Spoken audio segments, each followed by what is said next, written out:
एक बार एक किसान भगवान से बहुत नाराज हो गया। वह किसान बहुत मेहनती था, बहुत मेहनत करके वह अपने खेतों में अनाज उगाता, उसकी देखभाल करता, पर अक्सर उसकी फसल नष्ट हो जाती, कभी सूखा पड़ जाता, कभी बाढ़ आ जाती, कभी तेज धूप, कभी ओले और आंधी, कोई ना कोई कारण तो बन ही जाता जिससे उसकी फसल खराब हो जाती थी। एक दिन उस किसान ने गुस्से से आसमान की तरफ देखकर कहा कि हे ईश्वर, आपको तो लोग सर्वज्ञाता मानते हैं कि आप सब जानते हैं, आपकी इच्छा के बिना पत्ता भी नहीं हिलता, पर मगर मुझे तो लगता है कि आप छोटी से छोटी बात भी नहीं जानते। आपको तो ये भी नहीं पता कि खेतीबाड़ी कैसे करते हैं।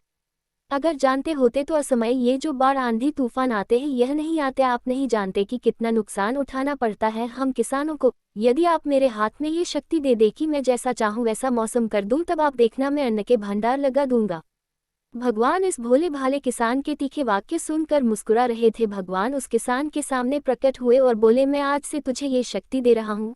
अपने खेतों में तुम चाहो जैसा मौसम कर लोगे और मैं बिल्कुल दखल नहीं दूंगा। तुम जब चाहोगे जैसा चाहोगे अपने खेत में मौसम को कर सकते हो।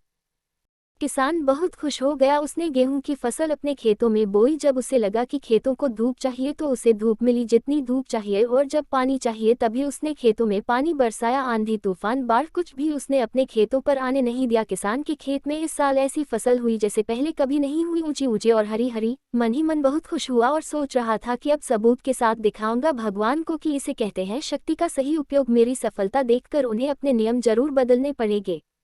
कुछ दिन बीते, फसल कटने के लिए तैयार हो गई। किसान फसल काटने लगा, पर जैसे ही उसका ध्यान गेहूं की बाली पर गया उसने अपना सिर पीट लिया। रोने चिल्लाने लगा। गेहूं की एक भी बाली के अंदर गेहूं का एक दाना नहीं था। सारी बालियां अंदर से खाली थी। किसान बहुत दुखी हुआ। उसने रोते हुए ईश्वर को फिर पुकारा कि हे प्रभु, ये तुमने मेरे साथ क्या किया? क्या तुमने मुझे सजा दी? भगवान बोले, ये तो होना ही था पुत्र। तुमने पौधों को संघर्ष का मौका ही कहाँ दिया। ना ही तुमने उसे आंधी उसे जूझने दिया, न ही तेज बारिश को सहने दिया, और न ही तेज धूप में तपने दिया। एक भी चुनौती का सामना तुमने उन्हें नहीं करने दिया। इसीलिए सारे पौधे खोखले रह गए। जब आंधी तूफान तेज बारिश पड़ती है तभी यह पौधे अपने अस्तित्व को बचाने के लिए संघर्ष करते हैं, और इसी संघर्ष से एक बल पैदा होता है जिसमें शक्ति होती है, ऊर्जा होती है। और यही ऊर्जा तो फूटती तेरी बालियों में गेहूं की तरह, जो इस बार नहीं फूटी। तूने उन्हें उन कठिन परिस्थितियों से गुजरने ही नहीं दिया जहां उनके अस्तित्व का जन्म होता। सारी बालियां इसीलिए खाली है, उनमें गेहूं का एक भी दाना इसीलिए नहीं है क्योंकि तूने अपने पौधों को संघर्ष तो कराया ही नहीं। याद रखिए, स्वर्ण में स्वर्ण आभा तभी आती है जब वह आग में गलने और तपने और हटोने से पिटने जैसे संघर्षों से गुजरता है।